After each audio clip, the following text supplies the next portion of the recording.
Muy bien, como pueden observar en el título de esta presentación y del video en sí, hoy les voy a comentar algunos aspectos importantes, relevantes sobre el análisis de riesgos, que es el tema sobre el cual nos vamos a concentrar esta semana. Primero que todo, darles algunos antecedentes históricos. Por ahí de los años 70 en Estados Unidos, una serie de agencias regulatorias federales que ellos tenían se preocupan e insisten en que es necesario tomar decisiones de una manera más estandarizada. O sea, usar información sólida que les permita tomar las mejores decisiones, porque hasta ese momento pues no tenían ningún tipo de procedimiento de ese tipo, era más que todo subjetivo, dependiendo de quién estuviera o las circunstancias en las que se presentaban problemas, independientemente de que fuera un tema ambiental, un tema alimentario, un tema, digamos, de salud pública. Las agencias o los representantes de estas agencias dicen, bueno, no, aquí nosotros tenemos que buscar diseñar algún protocolo, algún proceso que nos permita trabajar y tomar decisiones de manera más segura. Eh, de la unión de todos estos intereses y del trabajo que realizan, desarrollan lo que se conoce como el análisis de riesgos. Este análisis de riesgo tiene la característica de que está constituido por tres grandes pilares, como si fuera una casa que está sostenida por tres pilares. El primer pilar es la evaluación de riesgos.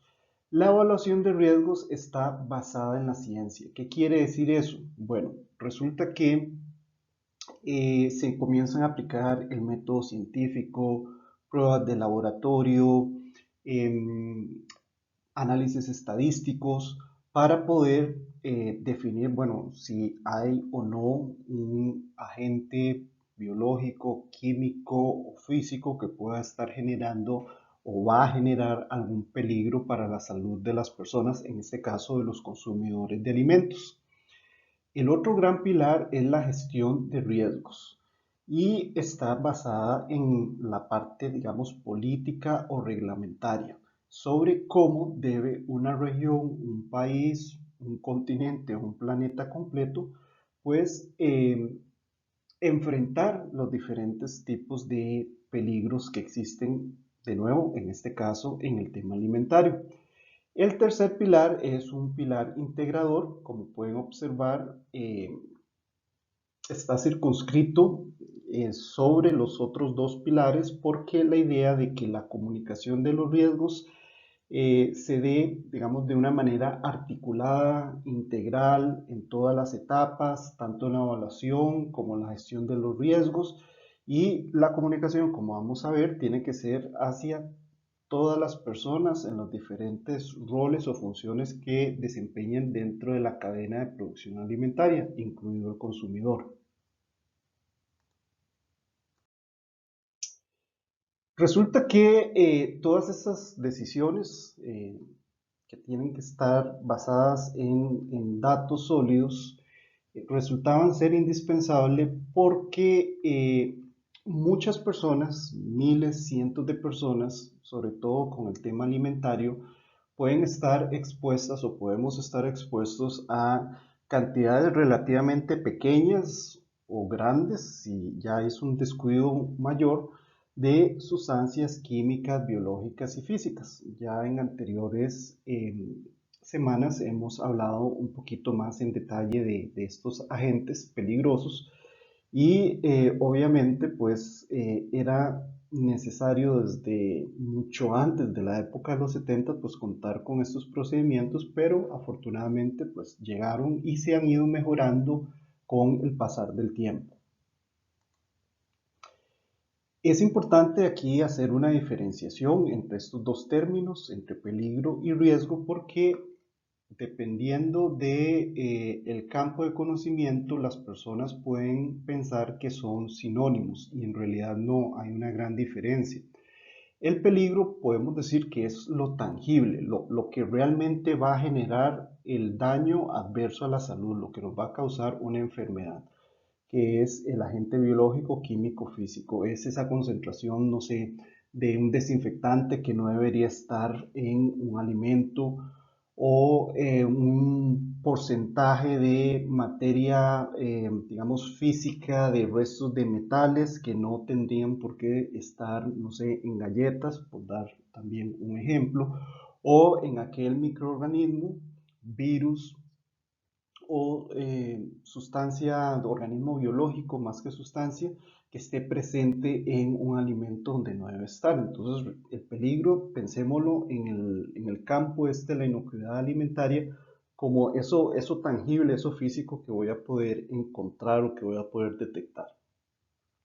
El riesgo está más circunscrito hacia la parte matemática, hacia la probabilidad, hacia el cálculo de la posibilidad de que se presente ese efecto adverso si yo me alimento de uno u otro alimento. Entonces, recuerden, peligro es lo físico y riesgo es más lo intangible, más lo calculable, más lo probable. De esta manera tenemos la posibilidad de contar con estas matrices de análisis que tienen, digamos, dos entradas. La entrada de la probabilidad, o sea, esa posibilidad matemática de que el alimento en forma baja, media o alta me genere algún problema en la salud si lo consumo. Y el impacto que está más relacionado con los agentes, o sea, la posibilidad de que exista un agente biológico, químico, físico en forma baja, media o alta a la hora de yo buscar alimentarme. Aquí tenemos los dos conceptos que es importante relacionar. Impacto está relacionado al peligro y la probabilidad está relacionada con el riesgo. Aquí, digamos como para visualizarlo mejor cómo es que se utilizan estas matrices, les pongo un ejemplo. Observemos esta imagen. Obviamente fue tomada la fotografía antes del COVID. Esperaría uno, ¿verdad? Aunque ahora en Semana Santa uno vio ahí unos videos de gente en las playas haciendo loco y entonces parece como que no estamos en periodo de pandemia, pero ¿qué es lo que podemos observar aquí en esta fotografía? Bueno, son ventas callejeras, la gente pues pasando de un lado a otro, las personas que están cocinando o preparando los alimentos, vean que no tienen, digamos, tapabocas, guantes, algún tipo de uniforme o algo que les permita pues cubrir su ropa normal y natural de lo que es la preparación de los alimentos. Aquí podemos pensar que, bueno, que pueden haber moscas, insectos de todo tipo, hasta pueden haber roedores, pájaros, palomas que pasan volando. El viento puede traer material particulado, etcétera. Si usamos la matriz de análisis, entonces, ¿cuál sería la probabilidad de que estos alimentos puedan generarnos algún problema en la salud si los consumimos? Uno pensaría, bueno, hay una probabilidad bastante alta y el impacto, recuerden que está relacionado con los agentes, qué tipos de agentes podrían darse aquí, bueno, de todos los tipos habidos y por haber. Entonces podemos pensar que la relación entre probabilidad e impacto es bastante alta de que nos vayamos a enfermar. En esta otra fotografía lo que les quiero mostrar es, digamos, un caso, supongamos que es una familia en un restaurante, una sodita, y a diferencia de la anterior imagen, aquí uno podría pensar, bueno, ¿cuál es la probabilidad de que yo me vaya a enfermar? No creo que sea alta, puede ser tal vez media o baja, dependiendo de los protocolos de limpieza que tenga el restaurante. Uno asume que estos centros, estos establecimientos además están constituidos, tienen que haber sacado permisos y que dentro de los permisos ellos tienen que demostrar que manejan adecuadamente todos los protocolos habidos y por haber para que esta probabilidad sea realmente baja. Además, no le funciona a ningún dueño o propietario o administrador del restaurante que la gente se esté enfermando y que se divulgue, ¿verdad?, en la comunidad o en la región de que en ese restaurante la gente se enferma cuando come. Entonces uno pensaría que las probabilidades entre media y baja y ojalá pues baja. El impacto causado por agentes biológicos, químicos y físicos, como les dije anteriormente, si el restaurante tiene permiso de funcionamiento, posiblemente hay una serie de ministerios o organizaciones encargadas de velar de que estén cumpliendo con ciertas medidas. Entonces uno pensaría que el impacto también puede ser de bajo a medio. Así que con respecto al caso anterior, en este, la relación de probabilidad de impacto pues es un poco más baja y uno podría sentirse más seguro o segura de alimentarse. En este otro caso, teníamos pues una fotografía de una persona a quien posiblemente la acaban de operar, está en el hospital y uno pues piensa, bueno, en los hospitales todavía el rigor para poder, digamos, preparar los alimentos y las condiciones en las que los suministran es todavía más elevado por el tema de las enfermedades y de la convalecencia de las personas que muchas veces después de una operación tienen el sistema inmunológico deprimido. Así que la probabilidad es bien baja y el impacto también bien bajo, lo que genera, digamos, que en la conjunción de la matriz sea muy poco probable o que sea muy bajo, tanto a nivel de impacto y de probabilidad, que esta persona se vaya a enfermar por consumir ese alimento. De nuevo, retomando un poquito ya más en detalle, los tres pilares del análisis de riesgos están conformados por la evaluación de riesgos, que les había dicho, es la parte científica, la parte de aplicación del conocimiento. Tenemos subetapas dentro de este gran etapa de evaluación de riesgos, que es la identificación del peligro, o sea, identificar si lo que tengo es una bacteria o es una sustancia química o es un peligro físico el que me va a generar o me podría potencialmente generar un cuadro de enfermedad. También se aplican aspectos relacionados a caracterización de peligros. Por ejemplo, si en la subetapa anterior de identificación encuentro, no sé, en un pollo, en donde hice un análisis, en una feria, tomé muestras de pollo, hice el análisis y me encontré pues una salmonela. La caracterización, las salmonelas tienen diferentes especies y yo tendría que identificar específicamente cuál es la especie de salmonela y obviamente pues caracterizarlo. Hay algunas que son más agresivas, otras que son menos agresivas. En la parte de la evaluación de la exposición tendría que también identificar de manera, digamos, científica cuánta gente fue expuesta, por cuánto tiempo, en qué lugares específicos. Y obviamente la caracterización de los riesgos va más relacionado a la parte de las probabilidades de que estas personas estuvieron, no sé, en una fiesta, expuestos a este pollo que les estoy indicando, en la feria, o que este pollo era la materia prima para producir otros tipos de alimentos, no sé, arroz con pollo o croquetas de pollo, dónde se vendieron, si uno puede lograr hacer esa trazabilidad que veíamos en semanas anteriores para poder identificar en qué punto específicamente o en alguna etapa del proceso de industrialización se dio a cabo la contaminación del alimento. Con respecto a la gestión de los riesgos, que es la parte más política, más reglamentaria, pues básicamente yo necesito tener información, digamos, de la etapa anterior de evaluación de riesgos para poder generar mejores procedimientos, mejores políticas de acción y de intervención. De manera que, por ejemplo, yo pueda establecer que, y todos lo conocemos, la mayoría de los alimentos tienen etiquetas que nos dicen, bueno, este alimento después de abierto tiene que guardarse en refrigeración, en tales y temperaturas, o este alimento tiene una fecha de caducidad a tal fecha, o este alimento no se debe consumir bajo ciertas circunstancias. Todo eso, toda esa temática, digamos, normativa que nos ayuda a trabajar en forma, digamos, normalizada, estandarizada en las poblaciones es lo que nos ayuda también a reducir la probabilidad de que existan contaminaciones o enfermedades de transmisión alimentaria.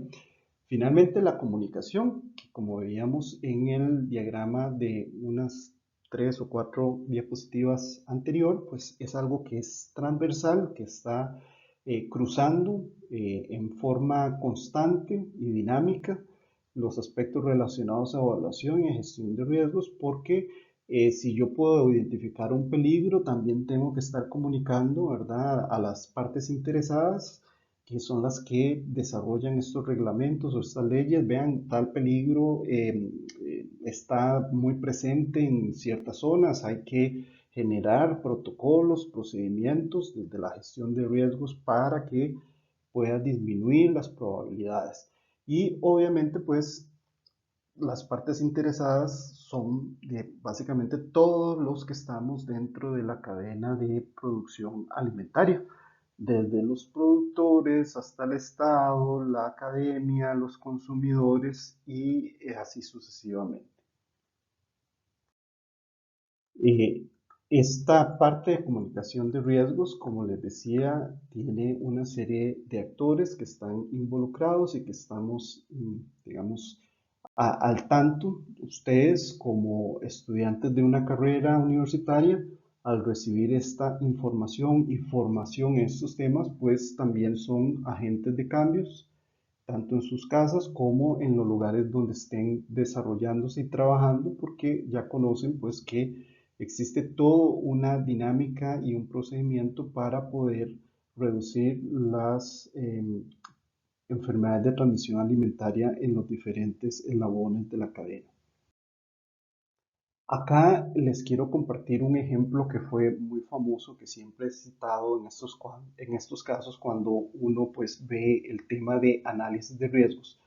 Y ocurrió por allá del año 2009 con una empresa muy famosa en aquel momento, muy prestigiosa también, que se llamó la Peanut Corporation of America. Resulta que esta corporación era un conjunto de empresas a nivel mundial que se encargaban de procesar derivados de maní como materia prima para producir cereales, mantequilla de maní y confites, bueno, un montón de alimentos. Sobre todo por la tipología de materia prima, son alimentos que tienden a ser más consumidos por niños, ¿verdad? Cereales para la mañana o mantequilla de maní, bueno, en Estados Unidos les gusta mucho desayunar con eso. Resulta que ellos en las pruebas que realizaban en un lote muy grande de esta materia prima se encuentran con que da positivo para salmonelas. Bueno, eso es una torta porque aunque sea materia prima, ya pasó por una serie de procesos y al ser, digamos, un lote grande, de desecharlo iba a implicar un montón de pérdidas económicas. Entonces, las personas, digamos, tomadoras de decisiones de esa empresa en ese momento dicen, bueno, no, eh, vamos a buscar una segunda opinión, como cuando uno va a un médico y le da un diagnóstico y uno dice, bueno, no estoy tan convencido, vamos con otro. Entonces, resulta que van a un segundo laboratorio y les piden que tomen muestras de este lote que ya había aparecido positivo con las pruebas internas de ellos, y para este segundo laboratorio los resultados fueron negativos. Entonces, los directivos en ese momento dijeron, bueno, y no, ya tenemos una prueba de laboratorio que dice que es negativo, que no hay salmonela ahí, tenemos una previa que dice que sí, y yo les pregunto a ustedes, si tienen por un lado una que les dice que hay salmonela y por el otro lado les dice otras que no hay salmonela, entonces lo lógico sería, no sé, tal vez hacer una tercera prueba o hacer más pruebas para ver si, digamos, no sé, 10 pruebas diferentes para ver si ya no salen más positivas, pues uno podría decir, sí, la primera vez fue un falso positivo que llaman.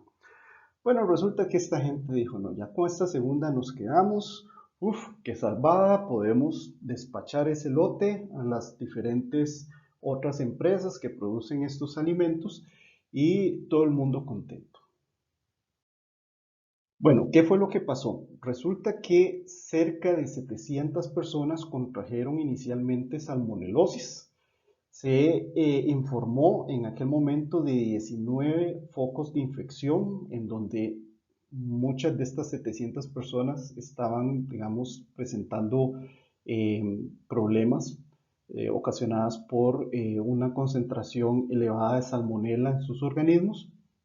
5 estados, escuelas, instituciones y hospitales estaban, digamos, dentro de estos focos y se produjeron 9 fallecimientos. Entonces, como yo les decía en un momento, bueno, generalmente, pues los alimentos que estaban siendo consumidos y que contaminaban a la gente estaban dirigidos a niños. Entonces, 9 fallecimientos fueron niños que fallecieron por comerse, no sé, un chocolate o un cereal en la mañana o en el desayuno. Obviamente eso fue un impacto muy grande a nivel de Estados Unidos y del mundo.